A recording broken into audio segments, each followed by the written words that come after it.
అందరికీ నమస్కారం. మనం ఈ వీడియోలో ఎంతోమంది ఎదుర్కొనేటువంటి అత్యంత సర్వసాధారణమైనటువంటి సమస్య అయినటువంటి గ్యాస్ట్రిక్ ట్రబుల్ అనేటువంటి సమస్య గురించి, ఆ సమస్య వచ్చేందుకు కారణాలు ఏంటి, మరి గ్యాస్ట్రిక్ ట్రబుల్ ఈ రోజుల్లో సర్వసాధారణంగా ఇంచుమించు 100 మందిని మనం పరీక్షించినట్లయితే వారిలో దాదాపు 50 మంది 60 మంది లేదంటే మరి 70 మంది వరకు కూడా ఈ గ్యాస్ట్రిక్ ట్రబుల్ అనేటువంటి సమస్యతో బాధపడుతూ ఉండడం మనం దైనందిన జీవితంలో చూస్తూనే ఉంటాం.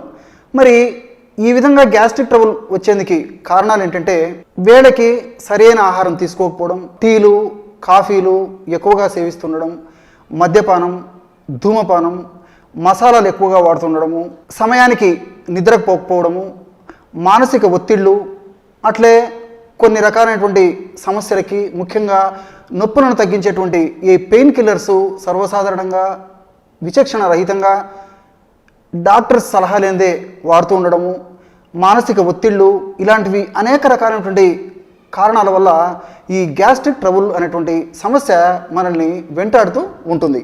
మరి ఈ గ్యాస్ట్రిక్ ట్రబుల్ అనేటువంటి సమస్యకి ఇలాంటి కారణాలు ఉన్నప్పుడు అందరికీ ఒకే విధంగా లక్షణాలు కనిపించవు. కొంతమందిలో కడుపు ఉబ్బరంగా ఉంటుంది, కొంతమందిలో కడుపు అసౌకర్యంగా ఉంటుంది, మరికొంతమందిలో ఆకలి కాకుండా ఉంటుంది, ఇంకొంతమందిలో నోట్లో నీళ్లు ఊరుతుంటాయి, కొంతమందిలో మలబద్ధకం ఉంటుంది, కొంతమందిలో కడుపులో ఏదో రాయి పెట్టినట్లు బిగదీసినట్లు ఉంటుంది, ఆకలి లేకుండా ఉంటుంది. ఇలా వివిధ రకాలైనటువంటి లక్షణాలతో ఈ గ్యాస్ ట్రబుల్ ప్రత్యక్షమవుతూ ఉంటుంది. మరి ఇంకొంతమందికి ఆహారం ఒక్కసారి తీసుకున్నప్పటికీ మళ్ళీ 4 గంటలు 5 గంటలు అయిన తర్వాత 7-8 గంటల తర్వాత కూడా మళ్ళీ సహించదు, అందుకు తినబుద్ధి కాదనమాట.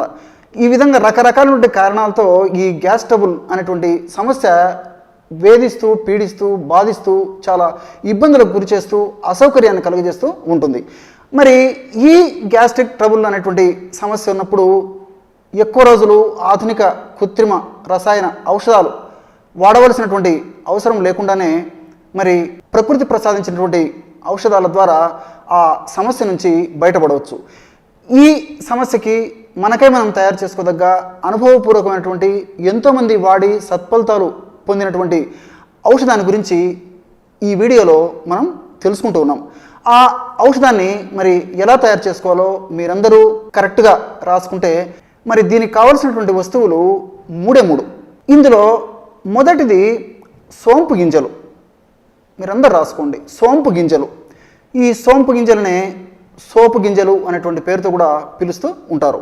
డిపార్ట్మెంటల్ స్టోర్స్లో, జనరల్ స్టోర్స్లో, కొన్ని రకాలైనటువంటి రెస్టారెంట్స్లో, పెద్ద పెద్ద స్టార్ హోటల్స్లో కూడా మనకు ఆ యొక్క హోటల్ వాళ్ళు ఇచ్చేటువంటి ఆతిథ్యంలో భాగంగా ఆ సోపు గింజలని ఒక కంటైనర్లో పెట్టేసేసి మనకు ఇవ్వడం మన దేశంలో సాంప్రదాయంగా కూడా వస్తూ ఉంది, సోంపు గింజలు.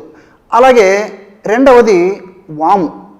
వామునే ఓము అనేటువంటి పేరుతో కూడా పిలుస్తూ ఉంటారనమాట. వాము, ఓము, అజమోద అలాంటి పేర్లతో పిలుస్తూ ఉంటారు. ఈ వాము కూడా మనకందరికీ తెలిసినటువంటి దివ్యమైనటువంటి ఆహార ద్రవ్యం. 3వది నల్ల ఉప్పు. మరి ఉప్పు అంటే మనకు చాలామందికి తెలిసే ఉంటుంది, అట్లే సైంధవ లవణం అనేది కూడా మనకు చాలామందికి తెలిసే ఉంటుంది. కానీ నల్ల ఉప్పు అనేది కొంతమందికే తెలిసే ఉంటుంది. అంటే ఉప్పుల్లో ఇవన్నీ రకాలు.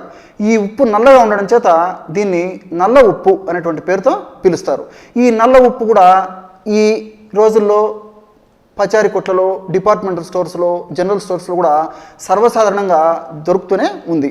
నల్ల ఉప్పు గడ్డల రూపంలో ఉన్నప్పుడు నల్లగా ఉంటుంది, మెత్తగా పొడి చేసిన తర్వాత ఆ నలుపుదనం పోయి మరి కొద్దిగా మాత్రమే నలుపుదనం ఉంటుందన్నమాట. అంటే ఇంచుమించు ఉప్పులాగానే ఉంటుంది, ఉప్పు కంటే కొంచెము కొద్దిగా డార్క్ కలర్ ఉంటుందన్నమాట నల్ల ఉప్పు.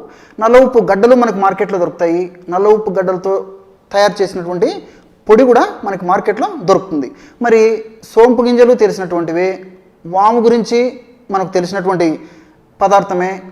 అట్లే నల్ల ఉప్పు గురించి కూడా ఇప్పుడు చెప్పాను కదా, సర్వసాధారణంగా చాలా చౌక ధరకు దొరుకుతుందని చెప్పేసి.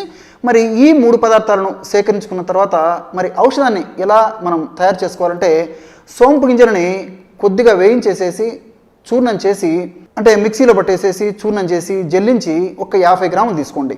సోంపు గింజలని దూరగా వేయించేసి చూర్ణం చేసి జల్లించి ఒక 50 గ్రాములు తీసుకోండి. అట్లే వాము చెప్పాను కదా, ఓమం అనేటువంటి పేరుతో కూడా దీన్ని పిలుస్తారని చెప్పేసి, వాము గింజలను కూడా శుభ్రం చేసి దోరగా వేయించేసి మిక్సీలో వేసి మెత్తగా చూర్ణం చేసి జల్లించి ఆ యొక్క వాము చూర్ణాన్ని కూడా ఒక 50 గ్రాములు తీసుకోండి. సోంపు గింజల చూర్ణం 50 గ్రాములు, వాము చూర్ణం 50 గ్రాములు, అట్లే నల్ల ఉప్పు, దీన్నే బ్లాక్ సాల్ట్ అనేటువంటి పేరుతో కూడా పిలుస్తూ ఉంటారు. నల్ల ఉప్పు చూర్ణాన్ని ఒక 25 గ్రాములు తీసుకోవాలి. అంటే సోంపు గింజల చూర్ణం 50 గ్రాములు, వాము చూర్ణం 50 గ్రాములు అయితే నల్ల ఉప్పు చూర్ణాన్ని 25 గ్రాములు తీసుకోవాలి. ఈ విధంగా 3 పదార్థాలని నేను చెప్పినటువంటి ప్రమాణంలో తీసుకొని అన్నిటిని బాగా కలిపేసి ఒక గాజు సీసాలో నిల్వ ఉంచుకోవాలి. ఔషధం రెడీ అయిపోయింది. మరి దీన్ని ఎలా వాడుకోవాలంటే రోజు ఉదయం ఆహారం తర్వాత ఒకసారి, అట్లే రాత్రిపూట ఆహారం తర్వాత మరొకసారి ఈ యొక్క ఔషధాన్ని వాడుకోవాలి. ఎలా వాడుకోవాలంటే 100 మిల్లీలీటర్ల నీళ్లు తీసుకోవాలి. 100 మిల్లీలీటర్ల నీళ్లు తీసుకొని అందులో 1/2 టీ స్పూను మనం తయారు చేసి పెట్టుకున్నటువంటి చూర్ణాన్ని కలిపేసేయాలి. అంటే సోంపు గింజలు, వాము, అట్లే నల్ల ఉప్పు కలిపి తయారు చేసుకున్నటువంటి చూర్ణాన్ని ఒక 1/2 టీ స్పూను అంటే 2.5 గ్రాముల నుంచి 3 గ్రాముల వరకు కూడా వాడుకోవచ్చు. ఈ విధంగా ఆ 100 మిల్లీలీటర్ల నీళ్ళలో కలిపేసి సేవించాలి. ఈ విధంగా ఉదయం ఆహారం తర్వాత ఒకసారి సేవించాలి, రాత్రిపూట ఆహారం తర్వాత కూడా మరొకసారి సేవించాలి.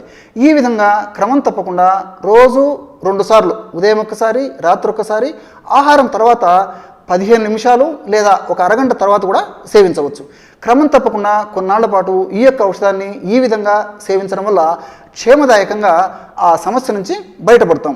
ఇక్కడ మరొక విషయం కూడా తెలుసుకోవాలి.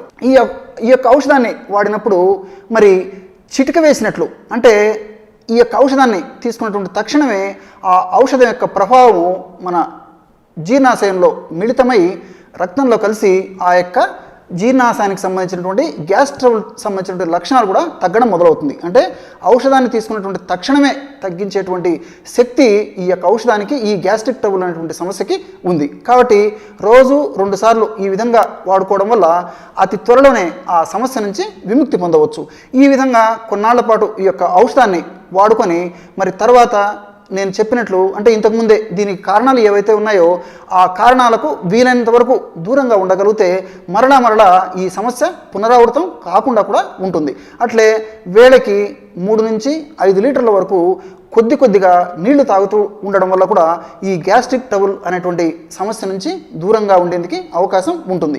మరి ఈ యొక్క ఔషధాన్ని ఈ పద్ధతిలో వాడుకోవడం వల్ల ఇంతకుముందే నేను చెప్పినట్లు కడుపు ఉబ్బరంగా ఉండడం కానీ, కడుపు నొప్పిగా ఉండడం కానీ, ఆకలి లేకపోవడం కానీ, నోట్లో నీళ్లు ఊరుతూ ఉండడం కానీ, వికారంగా ఉండడం కానీ, విరేచనం కాకపోతూ ఉండడం అంటే మలబద్ధకం ఉండడం కానీ, మరి అసౌకర్యంగా ఉండడం కానీ, కడుపులో కొంతమందికి ఈ గ్యాస్ ట్రబుల్ వల్ల ఒక్కొక్కసారి ఈ ఒళ్ళు నొప్పులు, తలనొప్పి లాంటి లక్షణాలు కూడా కలుగుతుంటాయి. పరీక్షల్లో మరి ఎక్కడ మనకు వ్యాధి నిర్ధారణ జరగదు, కానీ వ్యాధిగ్రస్తుడు మాత్రం చాలా ఇబ్బంది పడుతూ ఉంటాడు. మరి ఈ గ్యాస్ట్రిక్ ట్రబుల్ అనేటువంటి సమస్య తగ్గిపోతే ఆ లక్షణాలు కూడా తగ్గిపోతాయి. కాబట్టి ఇలాంటివన్నిటికీ కూడా ఇప్పుడు మనం చెప్పుకున్నటువంటి ఈ యొక్క ఔషధం చాలా అద్భుతంగా పనిచేస్తుంది. చూశారు కదా, ఈ కార్యక్రమంలో ఎంతోమందిని వేధించి పీడించేటువంటి అత్యంత సర్వసాధారణమైనటువంటి సమస్య అయినటువంటి గ్యాస్ట్రిక్ ట్రబుల్ అనేటువంటి సమస్యకి ప్రకృతి ఎలాంటి చక్కనైనటువంటి ఔషధాన్ని ప్రసాదించిందో మరి మనం వినియోగించుకోవడమే మన వంతు. రేపు మరొక కార్యక్రమంలో మరొక అంశంతో మళ్ళీ కలుద్దాం. అంతవరకు నమస్కారం.